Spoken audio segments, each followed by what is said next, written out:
Hello friends, welcome to competitive science. दोस्तों, आज अपन बात करेंगे रक्त एवं रक्त परिसंचरण तंत्र।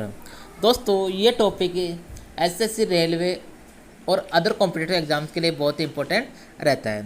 साथ ही साथ दोस्तों, एसएससी का ऐसा कोई एग्जाम नहीं है जिसमें ये ब्लड से संबंधित कोई क्वेश्चन नहीं पूछा जाता। दोस्तों, ये एक पूरा एक सिस्टम होता है। अब सिस्टम में काफ़ी सारे ऑर्गन्स शामिल होते हैं। तो चलिए दोस्तों, अब बात करते हैं ब्लड के बारे में। सबसे पहले, अब सर, ब्लड का अध्ययन किस में किया जाता है? ब्लड का अध्ययन किया जाता है हिमेटोलॉजी में। साइंस की ब्रांच जिसमें ब्लड का अध्ययन किया जाता है कहलाते हैं क्या? हिमेटोलॉजी। अब दोस्तों, ब्लड क्या होता है? ब्लड एक प्रकार का गाढ़ा तरल पदार्थ होता है। अब दोस्तों, इसको अगर मैं प्रॉपर नाम देना चाहूँ तो एक प्रकार का एक ऊतक होता है। ऊतक भी कैसा? एक कनेक्टिव टिश्यू होता है, संयोजी ऊतक होता है। तो क्वेश्चन आया था कि दोस्तों, ब्लड क्या होता है? ब्लड होता है एक प्रकार का संयोजी ऊतक होता है। अब दोस्तों, ये ब्लड मानव व अन्य पशुओं में आवश्यक पोषक तत्व व ऑक्सीजन को कोशिका में अन्य कोशिकाओं से अपशिष्ट पदार्थों को तथा कार्बन डाइऑक्साइड में परिवहन करता है। कहने का मतलब क्या है दोस्तों? सबसे पहला इसका मेजर काम होता है, ये O2 का परिवहन करता है। और ज़्यादा से साथ जितने भी पोषक तत्व होते हैं जो अपनी बॉडी को रिक्वायरमेंट होती है, वो बॉडी के सभी अंगों तक पहुंचाने का काम कौन करता है? ब्लड करता है। अगर मैं बात करता हूँ इसका पीएच वैल्यू के बारे में, तो दोस्तों इसकी पीएच वैल्यू होती है 7.4। यह इसका नेचर रहता है। इसकी प्रकृति रहती है हल्की क्षारीय। दोस्तों, इसका पीएच मान होता है 7.4 और इसकी प्रकृति कैसी रहती है? हल्की क्षारीय होती है। अगर मैं बात करता हूँ सर्वप्रथम ये बनता बॉडी में किस जगह है, तो मनुष्य में रक्त का निर्माण लाल अस्थि मज्जा या रेड बोन मैरो में होता है। अगर मैं बात करूँ, अगर बच्चा भ्रूणी अवस्था में है या माँ के गर्भ में है, उस समय उसमें जो रक्त बनेगा वो कहाँ बनेगा? वो प्लीहा में बनता है। तो ये दोनों अलग टर्म्स होती है। जन्म के पश्चात बनता है लाल अस्थि मज्जा में और जन्म के पश्चात बनता है किसमें? प्लीहा। जन्म से पहले बनता है प्लीहा में, जन्म के बाद बनता है लाल अस्थि मज्जा में। अब दोस्तों, लाल अस्थि मज्जा में बनता है आरबीसी और डब्ल्यूबीसी का निर्माण होता है श्वेत या पीली अस्थि मज्जा में।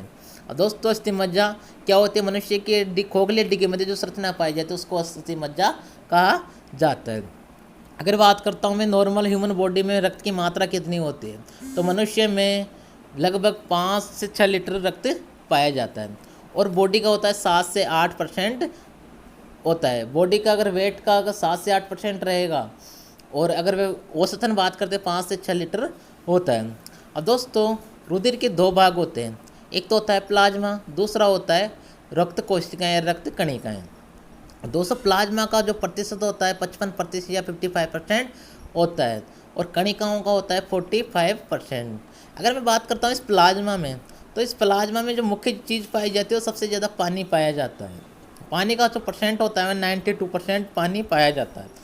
दोस्तों, प्लाज्मा में पानी 92% पाया जाता है।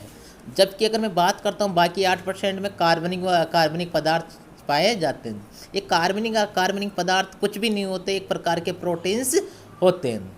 दूसरी अवस्था में अगर मैं बात करूँ 45% कणिकाओं में, कणिकाएं 3 प्रकार की होती हैं। पहली कणिकाएं होती है आरबीसी, लाल रुधिर कणिकाएं या रेड ब्लड कार्पल्स। दूसरी होती है श्वेत रक्त कणिकाएं, डब्ल्यूबीसी या वाइट ब्लड कार्पल्स। तीसरी होती है प्लेटलेट्स या बिंबाणु। दोस्तों, 3 प्रकार की लाल रक्त कणिकाओं का प्रतिशत सर्वाधिक होता है। ये जो 45% जो कणिकाएं होती है उसमें 99% होती है।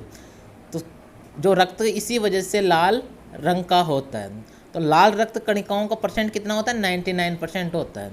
अगर बात करें मनुष्य के रक्त में सर्वाधिक मात्रा किसकी होती है, तो सर्वाधिक मात्रा होती है प्लाज्मा की। अगर कणिकाओं की बात करते तो कणिकाओं का परसेंट होता है 99। तो क्वेश्चन आप पूछेगा कि मनुष्य में रक्त की मात्रा में रक्त में सर्वाधिक मात्रा किसकी होती है, तो प्लाज्मा की होती है।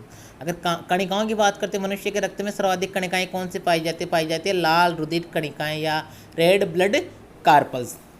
अब दोस्तों, अब इन तीनों कणिकाओं के बारे में बात करते हैं। दोस्तों, पहली कणिकाएं होती है लाल रुधिर कणिकाएं या रेड ब्लड कार्पल्स। आपको पहले बताया था कि ये कुल रक्त का 99% होती है। इन कोशिकाओं में हीमोग्लोबिन नामक प्रोटीन पाया जाता है। दोस्तों, हीमोग्लोबिन का रंग कैसा होता है? हल्का लाल होता है। अगर शुद्ध हीमोग्लोबिन की बात करें तो शुद्ध हीमोग्लोबिन का रंग होता है बैंगनी। लेकिन अगर इसमें रक्त मिलने के बाद इसका रंग कैसा होता है, लाल हो जाता है। तो हीमोग्लोबिन में एक लोहा नामक का तत्व पाया जाता है, और ग्लोबिन क्या होती है, एक प्रकार की प्रोटीन होती है। तो इस हीमोग्लोबिन का रंग कैसा होता है, लाल रंग होता है। अब दोस्तों इस आरबीसी की मुख्य विशेषता होती है कि इनमें केंद्रक नहीं पाया जाता। कहने का मतलब दोस्तों, जितने भी स्तनधारी मैमल्स जीव होते हैं उनकी आरबीसी में केंद्रक नहीं पाया जाता है, लेकिन दो ऐसे जीव होते हैं ऊँट व लामा जिनकी आरबीसी में केंद्रक पाया जाता है। दोस्तों तो अब इनकी बात करते हैं, इनकी आयु कितनी होती है। दोस्तों इनकी आयु, इसका जीवन काल 120 दिन होता है। आरबीसी का जीवन काल कितना होता है, 120 दिन होता है। दूसरी जो बात याद रखनी है वो ये रखनी है कि इनमें हीमोग्लोबिन नामक का प्रोटीन पाया जाता है। दूसरी बात, इन कोशिकाओं में केंद्रक नहीं पाया जाता। और अपवाद के तौर पर दो ऐसे स्तनधारी जीव पाए जाते हैं, ऊँट व लामा, जिनकी आरबीसी में क्या, केंद्रक पाया जाता है। दूसरी बात करता हूँ श्वेत रक्त कणिकाएं, वाइट ब्लड कार्पस। दोस्तों ये क्या करती है, अपनी इम्यूनिटी प्रदान करती है।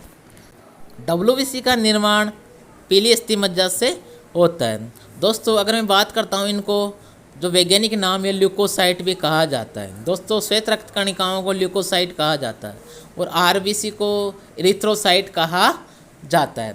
डब्ल्यूबीसी को ल्यूकोसाइट कहा जाता है। दोस्तों इसमें इंपॉर्टेंट जो डिफरेंट होता है ये होता है कि आरबीसी में तो हीमोग्लोबिन पाया जाता है, जबकि इसमें डब्ल्यूबीसी में हीमोग्लोबिन अनुपस्थित नहीं होता है। इसी वजह से ये कोशिकाएं रंगहीन होती है, श्वेत रंग की होती है। दोस्तों ये कोशिकाएं दो प्रकार की होती है, एक तो कणिकाणु और दूसरी अकणिकाणु। कणिकाणु को इंग्लिश में बोलते हैं ग्रेन्युलोसाइट, अकणिकाणु को बोलते हैं एग्रोन्युलोसाइट। कणिकाओं के जो उदाहरण एग्जाम्पल्स होते हैं, दोस्तों अपन बात करें डब्ल्यूबीसी की। अब डब्ल्यूबीसी दो प्रकार की होते हैं, एक तो ग्रेन्युलोसाइट, एक एग्रेन्युलोसाइट। अगर मैं ग्रेन्युलोसाइट के एग्जाम्पल की बात करता हूं तो न्यूट्रोफिल, इओसिनोफिल या बेसोफिल।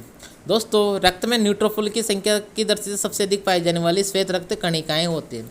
मतलब मनुष्य की जो डब्ल्यूबीसी में जो सर्वाधिक मात्रा होती है न्यूट्रोफिल की होती है, मतलब सबसे ज़्यादा न्यूट्रोफिल पाई जाती है। और ये किसके उदाहरण है, ये होते हैं ग्रेन्युलोसाइट या अकणिकाणु। अब अकणिकाणुओं की बात करता हूँ तो इनमें जो एग्जाम्पल्स होते हैं वो होते हैं मोनोसाइट, लिम्फोसाइट।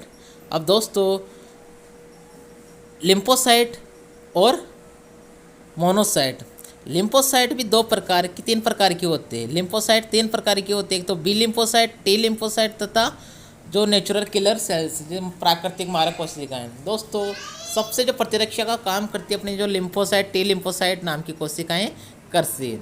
अब अगर मोनोसाइट की बात करता हूं तो मोनोसाइट को मैक्रोफेज कहा जाता है।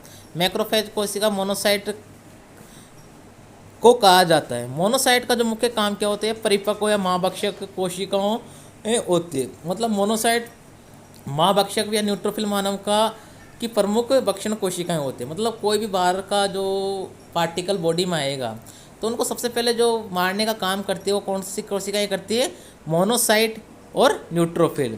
तो इन दोनों कोशिकाओं को अपन भक्षक कोशिकाएं का नाम जानते हैं, क्योंकि कोई भी दूसरा बॉडी में दूसरा पार्टिकल अगर बॉडी में एंट्री करेगा तो सबसे पहले ये कोशिकाएं उनको खा जाती है, इसीलिए इनको भक्षक कोशिकाएं कहा जाता है। कि इनको मोनोसाइट और न्यूट्रोफिल को। दोस्तों अब बात करते हैं तीसरी कोशिका होती है बिंबाणु या प्लेटलेट। दोस्तों इनको इंग्लिश में कहा जाता है या वैज्ञानिक नाम कहा जाता है थ्रोम्बोसाइट कहा जाता है। अगर मैं बात करता हूँ इनकी रक्त में इनकी संख्या लगभग 3 लाख प्रति मिमी होती है। अब दोस्तों अगर बिंबाणु का जीवन काल की बात करते हैं इसका मात्र 10 दिन तक जीवित रहती है। कोशिकाएं मुख्य रूप से रक्त का थक्का जमाने में काम करती है। कौन सी रोग कोशिकाएं, बिंबाणु कोशिकाएं रक्त में जो ब्लड को क्लोटिंग करने का काम कौन सी कोशिकाएं करती है, प्लेटलेट्स करती है। अब दोस्तों ये मुख्य कोशिकाएं रक्त को थक्का जमाने या ब्लड की क्लोटिंग का काम करते हैं।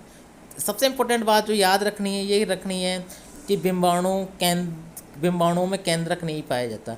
मतलब ये केंद्रक विहीन कोशिकाएं होती है। दोस्तों आरबीसी में भी केंद्रक नहीं पाया जाता, बिंबाणु में भी केंद्रक नहीं पाया जाता, लेकिन डब्ल्यूबीसी में केंद्रक पाया जाता है। ये थे इनके मेजर काम। और अगर मैं बात करता हूँ मनुष्य के रक्त का जो काम क्या क्या होता है, सबसे पहले मनुष्य का बहुत ही सारे इम्पोर्टेंट रोल निभाते हैं मनुष्य के रक्त।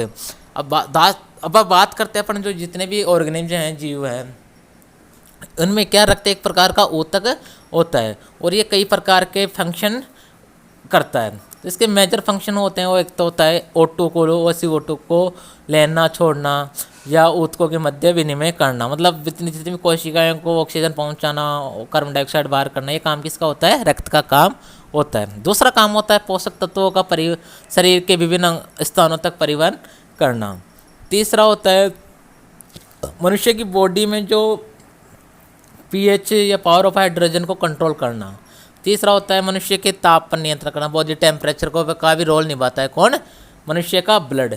जो इसका नेक्स्ट फंक्शन होता है जो मनुष्य में इम्यूनिटी कार्यों को संपादित करना, मतलब जितने भी इम्यूनिटी संबंधित जितने भी काम होते हैं उनको कौन रोल निभाता है? मनुष्य का ब्लड निभाता है।